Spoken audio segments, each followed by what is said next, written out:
Love Story Series.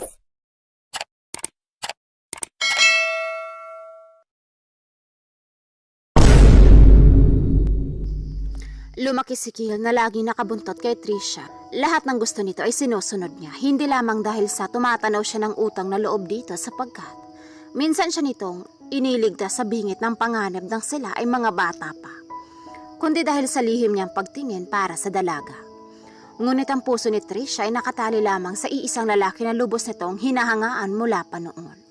Isang sikat na vocalist ng isang bandang namamayagpag sa Pilipinas. Ano na ang gagawin ni Kiel?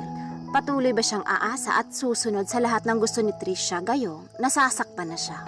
O pipiliin niyang lumayo sapagkat hindi siya ang prinsipe nito at isa lamang siyang alipin sa pagmamahal sa dalaga? Lumaki silang sabay, lumaki silang sinusunod niya lahat ng gusto nito. Isang sigaw lang nito, tiklop na siya. Takot siya rito. Bakit? Dahil siya lang iyon, ang batang sinagip nito mula sa pagkalunod sapagkat hindi siya marunong lumangoy. Isa ito marahil sa mga nagugulo sa buhay niya, ngunit ito rin ang nagbibigay ng kulay nito. Hindi niya ito mahindian. Bukod sa lagi nitong inire-remind sa kanya na utang niya rito ang buhay niya, ito rin ang prinsesa niya at alipin lamang siya nito. Ito ang nagbibigay liwanag sa araw at gabi niya. Kiel, pakarga naman ho. Nakakapagod maglakad eh. Isang araw na paglalambing nito sa kanya. Napahinto naman siya dahil sa hiling ng prinsesa niya. Bahagya siyang lumuhod upang kargahin ito sa likod niya na siyang lagi niyang ginagawa rito. Lahat ng ayaw niya ay gusto nito. At lahat ng gusto nito ay ayaw niya. Ngunit, kahit ganun ay hindi pa rin sila nagkakahiwalay. Patuloy pa rin siya nitong pinapahirapan at sa huli siya pa rin ang talo sa kanilang dalawa. Maraming tao ang napapatingin sa kanila, hindi na nasanay ang mga ito gayong palagi naman sila nitong nakikitang magkasamang dalawa. Mabagal lamang ang paglalakad niya hanggang sa marating nila ang apartment niya. Nakabukod na kasi siya sa mga magulang niya at piniling mamuhay mag-isa. Pumasok siya sa loob ng kanyang apartment, karga-karga sa kanyang likuran si Trisha. Nakatulog na ito kaya malamang doon na naman ito balak ang matulog. Dahan-dahan niya itong ibinaba sa kama at saka inayos ng bahagya ang suot nitong damit. Mahimbing na nga ang tulog nito, dala ng pagod. Nakipagsiksikan lang naman ito sa mga taong nanonood ng live concert ng paborito nitong banda sa malaking screen ng isang mall. Banayad ang pagpikit nito na animoy nasa isang malalim na panaginip. Napabuntong hininga si Kiel. Kung alam lang sana nito na nahihirapan siyang nakikita itong humahanga sa iba. Ngunit, ano nga naman ang magagawa niya? Wala siyang lakas upang aminin dito ang kanyang tunay na nararamdaman. Alam niya ang darating ang araw na mapapagod din siya. So ngayon, magiging masaya muna siyang kasama ito palagi. Na nakikita at nakakausap ito palagi, kontento na siya roon. Kahit pa kadalasan ay pinapahirapan lamang siya nito. Masaya itong nakikita siyang nahihirapan, samantalang isa lang ang gusto niya. At yun ay ang kaligayahan nito. Hindi na ito nagbago. Mula noon ay konsumisyonan niya ito. Hindi niya alam kung bakit ganon ito, pero syempre, kapag masaya ito, masaya na rin siya. Naupo siya sa kanyang kama at sa kanilingon nito, hinubad din niya ang sandals na suot nito. Dahan-dahan ang kanyang kilos sapagkat ayaw niyang istorbohin ang tulog nito. Kinumutan na rin niya ito pagkatapos ay naglatag na ng higaan sa sahig. Napagod din kasi siya, ngunit bago siya natulog ay naligo muna siya. Kinabukasan, nagpa-deliver na lamang siya ng pagkain para sa kanila ni Trisha. 7:00 na ng umaga, ngunit ayun, tulog na tulog pa rin ito. Hinayaan na lang muna niya ito at ginising lamang nang dumating ang breakfast na in-order niya. Hinila niya ang kumot nito, ngunit ayaw pa rin talaga nito ang gumising. Uy, gising na, mag-breakfast na tayo. Aya niya at saka bahagya pa itong hinila sa braso, ngunit hinila rin siya nito pabalik kung kaya inapasubsob siya rito sapagkat hindi niya iyon napaghandaan. Kaagad na kumabog ang pasaway niyang puso nang matitigan ito ng malapitan. Bumilis ang kanyang paghinga sapagkat nakatunghay siya sa magandang mukha ni Trisha. Nanatili itong nakapikit na para bang kontentong-kontento sa ganoong posisyon at hindi man lang nito napansin na halos madaganan na niya ito. Napalunok siya at nagpigil. Baka kung ano pa ang magawa niya at mahalikan niya nang wala sa oras ang prinsesa niya. Ngunit hindi niya magawang umayos ng tayo at tila ba may magnet ang katawan nito na hindi siya mapahiwalay rito. Naglakbay ang kanyang mga mata mula sa may kaliitan nitong noo, pababa sa magagandang kilay at sa mahahabang pilikmata nito. Mula roon ay bumaba pa ang kanyang paningin sa maliit na tungkin ng matangos nitong ilong at sa magandang hugis ng mga labi. Doon ay mas dumoble ang kabang kanyang nararamdaman at bahagya pang nanuyo ang kanyang lalamunan. Maya-maya pa ay nagmulat ito ng mga mata at kaagad silang nagkatitigan. Nagulat ito at naitulak siya ng malakas dahilan kung bakit umayo siya ng tayo. "Uy, anong ginawa mo? Bakit ka dumagan sa akin, ha, Kill?" Napahawak pa ito ng mahigpit sa kumot na tila ba naninigurado. Buong akala siguro nito ay may ginawa siya. "Ginising lang kita kaya lang hinila mo ko. Tara, kumain na tayo." Pag-iiba niya sa usapan at saka tumungo na sa nagsisilbing kusina ng apartment na iyon. Binato pa siya nito ng una na hindi lamang niya nilingon. Alam niyang namula ang kanyang mukha nang mahuli siya nitong titig na titig dito. Ipinaglagay na lamang niya ito ng pagkain sa plato at maya-maya pa nga ay naupo na ito sa kanyang harapan at nagsimula ng kumain. "May lakad ka ba mamaya?" Tanong nito sa kanya na dahilan kung bakit siya napaangat ng tingin. Balak sana niyang dalawin ang kanyang lola sa villa nito ngayong araw, ngunit gusto niyang umalis mag-isa kung kaya ay hindi na niya sinabi kay Trisha na may pupuntahan nga siya. At alam niyang sasama na naman ito. Paminsan-minsan ay gusto rin niya ang mapag-isa upang sana pawiin ang lahat ng frustrations niya sa dalaga. Pinipilit kasi niya ang kanyang sarili na kalimutan ang nararamdaman niya para dito bago pa siya tuluyang lumubog at hindi na magawang umahon pa. "Wala, dito lang ako magpapahinga buong araw." Tipid na sagot niya at bumalik na sa pagkain. "Great! Isasama kita sa bookstore at bibili ako ng mga bagong libro. Naubusan na kasi ako ng babasahin eh. Wala akong taga-bitbit, kaya samahan mo ko, ha? Please?" Bahagya pa itong ngumuso at kumurap-kurap sa kanyang harapan. Maging ang boses nito na palagi nitong ginagamit kapag ayaw siya nitong humindi ay ginamit nito. Napabuntong hininga na lamang si Kill. Naroon sila sa isang bookstore sa Marikina. Nakailang libro na si Trisha at siya ang taga-bitbit noon. As usual ay hindi siya nakatanggi. Bukas na lamang niya itutuloy ang balak niyang pagdalaw sa kanyang lola. Sunod lamang siya ng sunod dito hanggang sa wakas ay napagod din ito at binayaran na nila ang lahat ng librong napili nito kung kaya ay lumabas na sila at tumungo sa parking. 11:00 na rin ng tanghali kung kaya ay nagyaya na itong mag-lunch.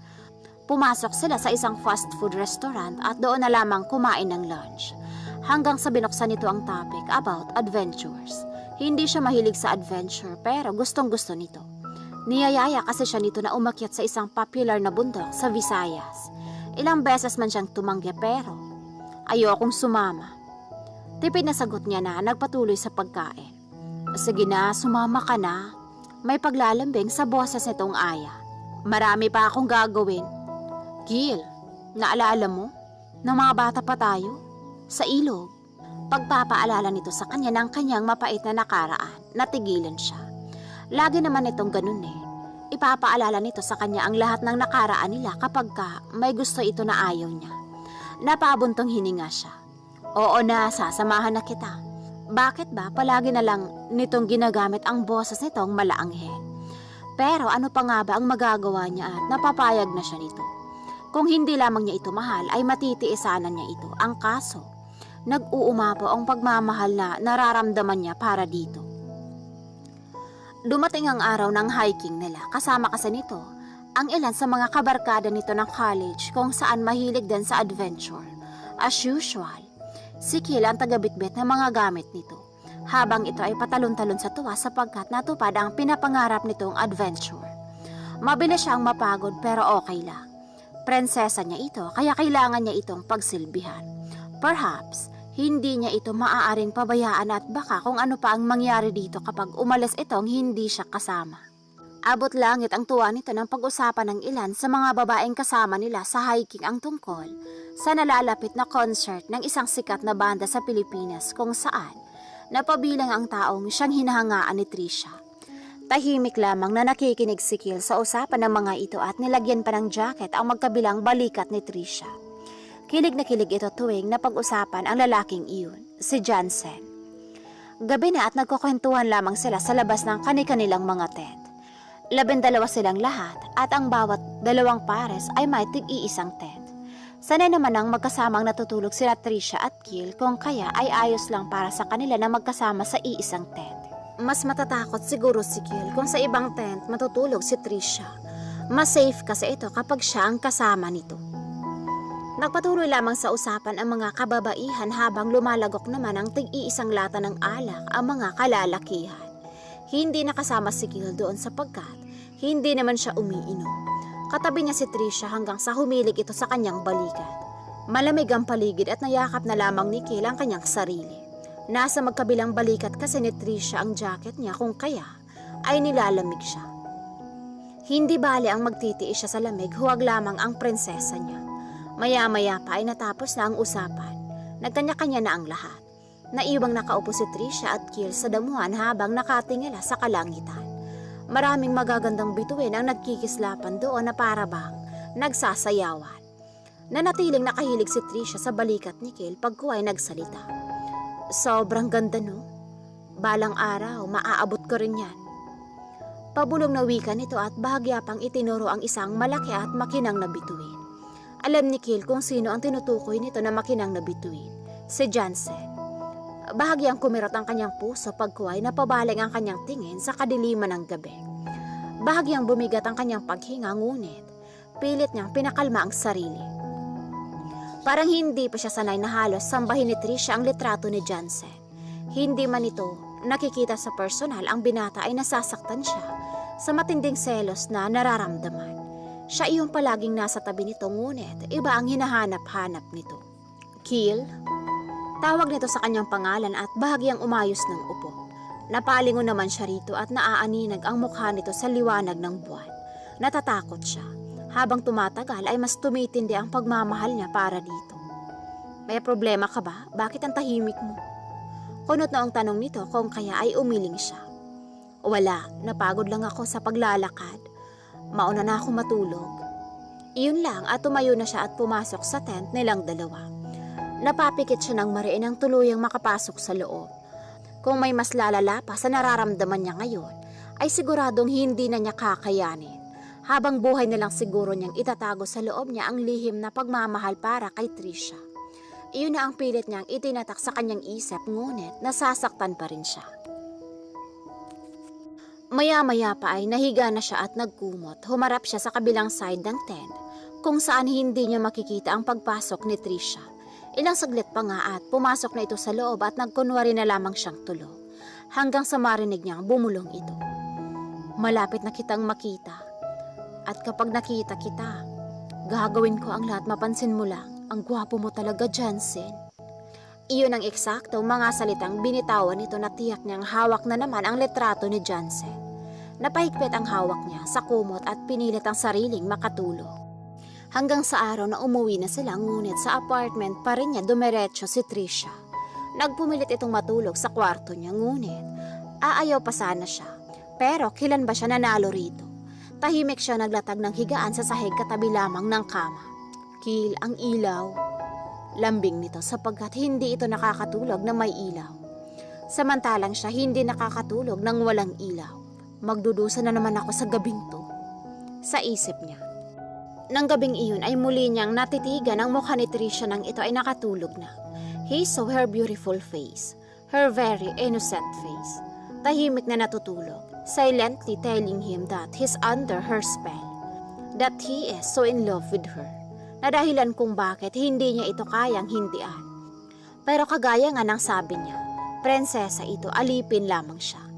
At ang prinsesa ay merong prinsipe. Malungkot mang isipin ngunit hindi siya ang prinsipe nito. Kiel, sige na, samahan mo na ako. Minsan lang siya magpe-perform dito eh. Isang araw na pangungumbinsin nito na ang tinutukoy ay ang itinuturing nitong prinsipe na si Jansen. Maraming beses siyang humindi ngunit makulit ito. Sige na please, pipilitin ko si Donna na makipag-date sa'yo. Napalingon siya rito na bahagya pang nagpakyot sa kanyang harapan. Hindi ba crush mo si Donna? Malapit na siyang mainis ngunit hindi niya pwedeng sabihin. Naglakad siya palayo ngunit sumunod ito. Hindi ko siya crush. At saka, huwag mo muna akong kill ko. Heto na naman, ginagamit na naman ito ang mahiwagang boses nito na hindi niya kayang hindian. Gusto niyang tumanggi ngunit wala siyang lakas. Masyado itong malakas sa kanya. Oo na, sasamahan na kita sa concert niya. Hayaan mo muna ako ngayon, may pupuntahan ako. Pumayag siya kahit na alam niyang masasaktan lamang siya. Minsan naisip niya, ano ba ang tingin nito sa kanya? San ka pupunta? Libre ako. Pwede bang sumama? Nahinto siya sa akmang paghakbang nang humirit pa ito. Kailangan niya ng oras, kailangan niya mapag-isa ngunit ayaw talaga ditong lumayo sa kanya. Minsan naisip niyang sabihin dito na, tama na please. Bigyan mo muna ako ng kahit konting oras lang. Nasasaktan ako, Trisha. Pero wala, duwag siya eh. Hindi niya kayang saktan ang damdamin nito at alam niyang magtatampo ito ng husto kapag itinaboy niya ito palayo. Mas lalong alam niyang masasaktan siya ng husto kapag nilayuan siya nito. Uy, san ka sabi pupunta? Tulala ka. Puna nito na bahagya pa siyang kinilabit sa braso. Dadalawin ko si Lola. Ilang linggo na rin kasi akong hindi nakakadalaw sa kanya. Sama ako please. Gusto ko rin makita si Lola. Namiss ko na rin kasi siya eh. Natuod siya sa kinatatayuan. Ang araw na akala niya ay makakapagpahinga ang utak niya ay mukhang hindi dadating. Kahit saan siya pumunta ay gusto nitong sumama. Wala siyang kawala sa sakit na araw-araw niyang iniinda kapag nakikita ito. Wala siyang nagawa kundi ang tumango ng bagya. Binabaybay nila ang daan patungo sa villa ng Lola Violeta niya. Batid niyang miss na siya nito. Namimiss na rin niya ang mga luto nito sa kanya. Habang si Trisha ay hawak ang cellphone nito at nanonood na naman ng music video ng banda ni Jancy. Panakanaka ay napapalingon siya rito sapagkat napapalakas ang tawa nito. Naroon ulit ang pamilyar na kirot. Ilang saglit pa ay narating nila ang villa at nadatnan si Lola Violeta na nagdidilig ng mga orchids nito. Kaagad ito napangitin nang makita siya kung kaya ay yumakap siya rito ng mahigpit. Ganon din si Trisha. Itinuring na rin yata nitong Lola ang kanyang Lola. Mabuti naman at naisipan niyo akong dalawin. Miss na miss ko na kayo. Umakbay pa si Trisha sa balikat ng kanyang Lola. Pasensya na po Lola. Parati po kasing busy kaya hindi kita nadalaw. Ngumiti lamang ang kanyang Lola at inakay na sila sa loob. Nasa 70s na ang edad ng kanyang Lola ngunit malakas pa ito. Hindi rin kakikitaan ng katandaan. Kaagad itong tumungo sa kusina at sinabing ipagluluto raw sila. Na-excite naman si Gil at talagang paborito niya ang luto ng kanyang Lola. Tinulungan pa nila itong maghanda ng mga sahog para sa lulutuin ito. Masayang kabanding ang kanyang Lola at kasundong-kasundo nito si Trisha. Apo, matagal ko nang hinihintay na magdala ka rin ng ibang babae rito at ipapakilala mo sa akin bilang kasintahan mo. Bakit yata hanggang ngayon ay wala pa rin at etong pasaway na si Trisha ang palagi mong kasama? Pabirong tanong ng kanyang Lola na ikinatigil niya. Maging si Trisha ay napalingon sa kanyang gawi at bahagyang napawi ang ngiti sa labi. Trisha, baka naman magtampo ka. Alam mong gusto kitang narito. Kaya lang ang ibig kong sabihin ay kung kailan dadalhin ni Gil dito ang kasintahan niya. O kung mayroon ba siyang nobya? Tinapik-tapik pa ni Lola Violeta ang likuran ni Trisha na noon ay napangiti na ngunit. Umiba naman ang mukha. Bakit? Nang dahil ba sa sinabi ng lola niya? Huwag kayong mag-aalala Lola. Malapit na ho. Mahirap po kasing kunin ang loob ng babaeng gusto ko kaya nahihirapan po ako. Pero pasasaan ba at makakatagpo rin po ako ng babaeng magugustuhan ako? Huwag po kayong masyadong magmamadali Lola. Sagot niya rito at muli nang bumalik sa pagbabalat ng carrots. Biglang tumahimik ang paligid nang pumasok ang kanyang Lola upang maligo raw saglit. Pagkatapos na lamang daw nitong maligo ay saka na ito magluluto at nanlalagkit na di umano ito. Hindi siya nag-angat ng tingin ngunit alam niyang nakatingin sa kanya si Trisha hanggang sa lumapit pa nga ito sa kanya. Sino ba ang babaeng gusto mo na tinutukoy mo? Parang wala naman akong kilala. Hindi ka naman yata nanliligaw kaya hindi ka rin niya nagugustuhan. Hello? Ako lang kaya ang babaeng kasama mo araw-araw. Wala kang binabanggit na pangalan. Teka, si Donna? Akala ko ba hindi mo siya crush? Napailing-iling na lamang siya sa tanong nitong iyon. Bahala na itong mag-isip. Dumating ang araw ng concert ng banda ni Justin sa kanilang lugar. Akala niya ay isang simpleng concert lamang ang magaganap. Hindi niya lubos maisip na magkakabanggaan si Trisha at Jansin at personal na nagkita sa malapitan. Tahimik lamang siya sa tabi ng dalaga habang nakikipagkamay ito kay Jansin at kulang na lang ay himatayin sa kilig. Ngunit mas lalong hindi niya lubos maisip na ang lalaking dati ay hinahangaan lamang nito ay nagustuhan ito. Dinalaw at niligawan nito. Naisip niya, saan ako lulugar? Anong laban ko sa sikat at nagniningning na kagaya ni Jansin? Habang ako heto, ikaw lang ang itinuturing na kayamanan. Halos hindi siya makahinga ng araw na sinabi ni Trisha na sinagot na nito si Jansin. Ang bilis ng pangyayari. Sa isang iglap ay tuluyang gumuho ang kanyang mundo. Gusto niyang sumigaw na sa kanya lang si Trisha, ngunit wala siyang karapatan. Dahil para dito, isa lamang siyang alipin na tumatanaw ng utang na loob dito sa pagligtas nito sa buhay niya. Pero sadyang ganito ba talaga ito? Kakain ang mga ito sa labas basta kasama siya. Sasama ito kay Jansin basta kasama siya. Nagde-date ang mga itong kasama siya. Gusto niyang sabihin na, prinsesa ko, tama na, nasasaktan ako. Pero dahil masaya ito, pinipili niyang maging masaya na lang. Niayon nitong nawawala siya sa paningin nito kapag magkasama ang mga ito. Maging ang unang halik nito ay naroon siya. Sobrang sakit. Dampi lamang iyon, ngunit pakiramdam niya ay nabagsakan siya ng langit. Gumuho ang mundo niya kasabay ng pagbagsak ng luha sa mga mata niya. Nakita mo yun, kill ko? My God, hindi ako makapaniwalang hinalikan niya ako. Hindi niya natapos ang sasabihin ang talikuran niya ito ng araw na iyon. Kailangan niyang magtago para hindi nito mahalata. Pero hindi pa raw nagwawakas. Akala niya ay iyon na ang pinakamalala.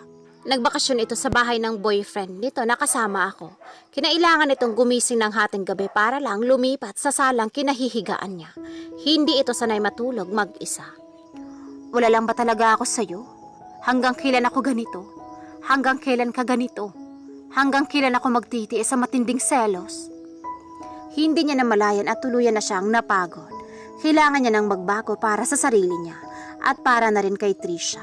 Kailangan niyang gawin kung ano ang tama, ang lumayo sa mga ito at mamuhay ng mag-isa. Nakisaya siya sa mga pinsan na babae ng boyfriend nito. He even flirt with them. Hinayaan niya ito at hindi pinansin. Sumabay sa lahat ng panunukso ng lahat sa kanila ng isa sa mga babaeng naroon. Ligawan mo na yung pinsan Cookie. Panunukso pa ni Jansin na sinundan ng hiyawa ng mga kasamahan nito sa banda. Mag-iipon muna ako ng pang-date namin. Sabay ngiti na sagot niya. Nakita niya ang pag-iba ng mukha ni Trisha at umiwas ito ng tingin. Nang gabing iyon ay natulog siya sa sofa nang hindi pinapansin si Trisha. Masyado nang mabigat sa dibdib. Kinabukasan nun ay nagpaalam na siyang umalis. Ayaw mang pumayag ni Trisha pero masyado na siyang pagod. Masyado na siyang nasasaktan. She cried but he's really tired. Nadahilan kung bakit niya nabitawan ang mga salitang, alam kong sanay ka na kasama ako. Sanay ka na nasa tabi mo lang ako. Pero hindi mo ba nararamdaman? Napagod na ako, Trisha. May boyfriend ka na. Siya na ang bahalang mag-alaga sa'yo. Siya na ang may karapatang yakapin ka, ang halikan ka sa noo, ang hawakan ng kamay mo. At higit sa lahat, siya ang may karapatang mahalin ka. Dahil sabi mo nga, ikaw ang prinsesa at siya ang prinsipe mo. Kaya palayain mo na ako. Palayain mo na ang alipin mo. Pagkasabi noon ay tinalikuran na niya ito, bitbit ang bag na dala-dala niya. Pinigilan niya ang umiyak, hindi ito nakapagsalita. Iniwan niya ito ang hindi nasasabi rito ang kanyang tunay na nararamdaman. Samantala hilam sa luha ang mga mata ni Trisha. Hindi makapaniwala sa mga narinig na sinabi sa kanya ni Keith. Nasasaktan siyang tinatanaw ang paglayo nito. Naninikip ang kanyang dibdib at naroon ang kagustuhan na habulin ito at pigilan. Napahikbi na siya at tinakpan ang kanyang mga labi. Napapagod? Bakit? Bakit ito mapapagod? Bakit siya nito iiwan? Anong ginawa niya? Paano na siya? Hindi siya mabubuhay nang wala ito sa tabi niya. Hindi niya kayang maging masaya kapag wala ito sa paligid niya. Hindi niya magawang kumain ng wasto kapag hindi ito kasama. Akala niya si Jansen na ang lalaking pinakaimportante sa kanya. Bakit ngayon? Daig pa niya ang namatayan. Bakit ngayon nasasaktan siya at halos hindi na magawang kausapin si Jansen? Hindi niya alam kung saan pumunta si Keith, ni hindi niya ito matawagan. Naka-off ang cellphone nito kung kaya ay tuluyan ang nagtaka si Jansen sa pananahimik niya at hindi pagkain. Wala naman siyang ginagawa sa bahay, bakasyonan ng mga ito at nagpa-practice lang naman ang mga ito ng kanta. Noon, ang marinig lang ang boses ni Jansen ay langit na para sa kanya. Ngayon, hindi na ito ang nasa isip niya kahit pa personal na niya ito nakikitang kumakanta. Palagi rin siyang tulala at si Kiel lamang ang tanging nasa isip. Miss na niya si Kiel. Kailangan niya ito makita at itanong dito kung ano nga ba ang kailangan niyang gawin upang hindi ito mapagod na kasama siya. Gagawin niya ang lahat, bumalik lamang sila sa dati kahit pa ikasira naman iyon ang relasyon niya kay Jansen. Ngayon, mas mahalaga si Kiel para sa kanya kung bakit ay hindi niya alam. Nang sumunod na araw ay nakiusap si Tricia na kung maaari, ay ihatid na lamang siya ni Jansen sa Maynila. Alam niyang magiging unfair para dito ang kanyang gagawin, ngunit iyon ang iniuutos sa kanya ng kanyang puso. Kumikirot iyon tuwing naiisip niyang hindi na niya kasama si Kiel. Nag-aalangan man ay nagawa niyang ipaliwanag kay Jansen ang lahat. Mabuti na lamang at bukas naman ang isipan nito at iniintindi siya. Kung sila raw ang para sa isa't isa ay pagtatagpuin silang muli. Ilang oras din ang ibinyahin niya hanggang sa marating niya ang apartment ni Kiel. Kaagad siyang kumatok ng ilang beses ngunit walang sumasagot. Naisip niyang may duplicate key pala siya sa kanyang bag na ibinigay nito sa kanya noon. Kaagad niyang hinagilap iyon at binuksan ang pinto. Tumambad sa kanya ang malinis na kama. Tinungo niya ang banyo at saka kinatok iyon, ngunit walang kahit na anong ingay siyang naririnig sa loob, kung kaya ay binuksan na niya iyon. Wala ring tao sa loob. Humakbang siya patungo sa gawin ng kama at saka walang kalakas-lakas na napaupo sa dulo noon. Gusto na niyang umiyak. Masyadong mabigat ang kanyang dibdib at hindi niya kayang itago na lamang iyon. Napahagulgol siya hanggang sa maalala niya ang bahay ng mga magulang ni Kiel. Hindi na siya nagpatumpik-tumpik pa at kaagad nang tumungo roon. Moderno ang design ng bahay ng mga ito.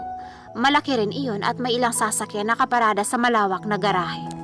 Kaagad na pinapasok ni Tricia sa loob, ngunit nadismaya lamang siya nang sabihin ng mami nito na wala na ito roon, na hindi raw ito umuuwi at kinarir ang mamuhay mag-isa mula nang lumipat ito sa apartment nito. Mas gusto kasi nito ang simpleng buhay lamang. Malapit nang mawala ng pag-asa si Tricia nang pumasok sa isip niya ang hitsura ni Lola Violeta. Tama, sa villa.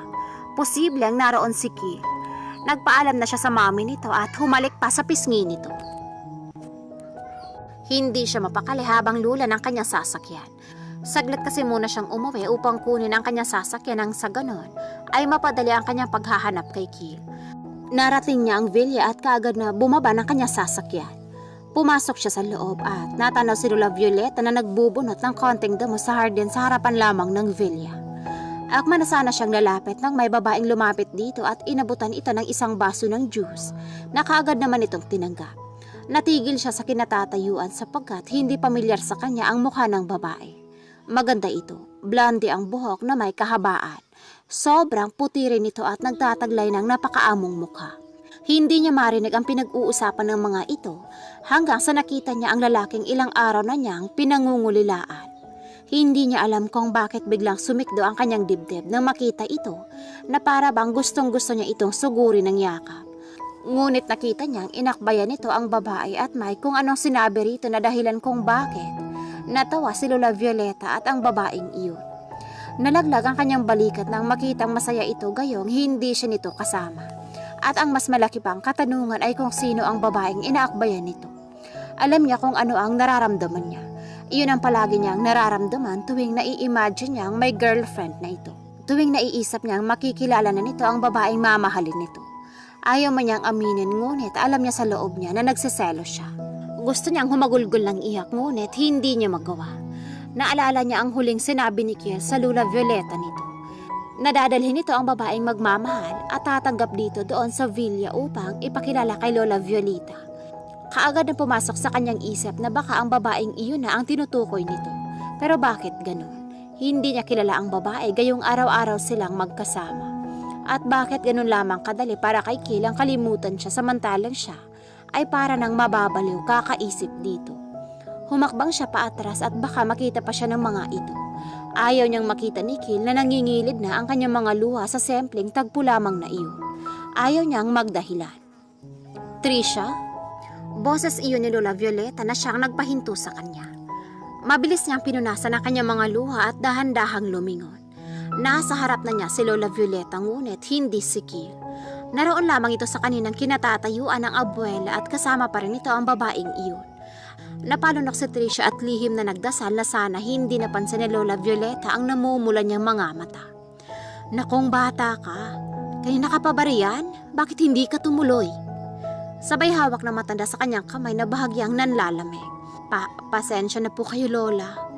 Hindi niya natapos ang sasabihin nang magsalita si Lola Violeta. Nahihiya ka ba at nakita mo si Stacy? Halika at ipapakilala kita sa kanya. Inakay pa siya nito patungo sa kinatatayuan ni Kiel at ng babaeng tinawag nitong Stacy.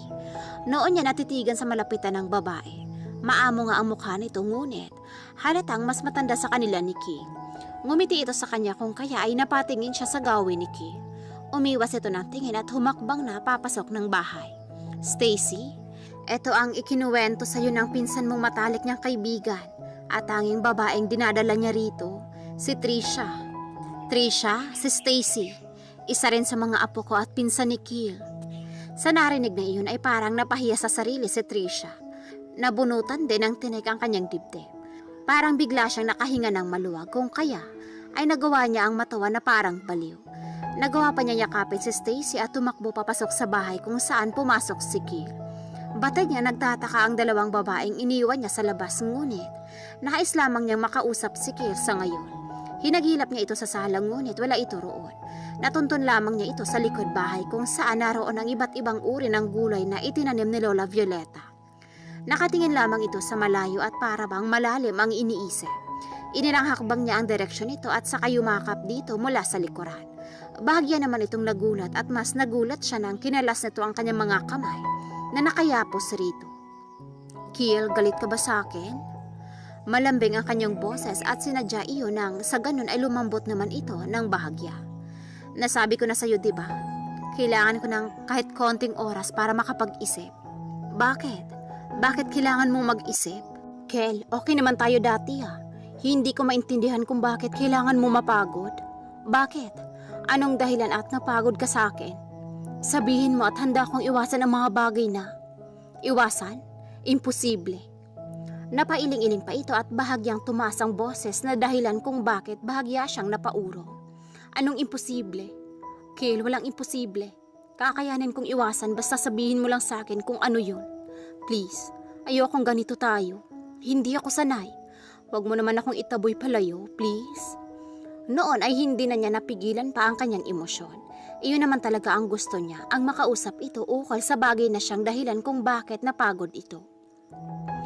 Naabot mo na ang bituin na siyang pinapangarap mo, diba? Na siyang gustong-gusto mong abutin. Kaya bakit mo siya isusuko ng dahilan sa akin? Iyon ang gusto kong mangyari, Tricia. Ang layuan at hiwalayan mo si Jancy. Bakit? Dahil nasasaktan ako. Dahil nagsiselos ako. Matagal kong kinimkim ang sakit sa dibdib ko at ayoko nang magtagal pa yun. Mahal kita at iyon ang dahilan kung bakit ako nasasaktan. Hindi ba at imposible ang hinihingi ko? Alam ko kasing patay na patay ka sa Jancy na yun. At alam kong hindi mo siya ipagpapalit sa isang katulad ko na ang tingin mo lang ay isang robot. Nasasama kahit saan ka magpunta. Naaalagaan at susundin ang lahat ng gusto mo. Kaya please, huwag mo nang dagdagan pa ang sakit dito sa dibdib ko.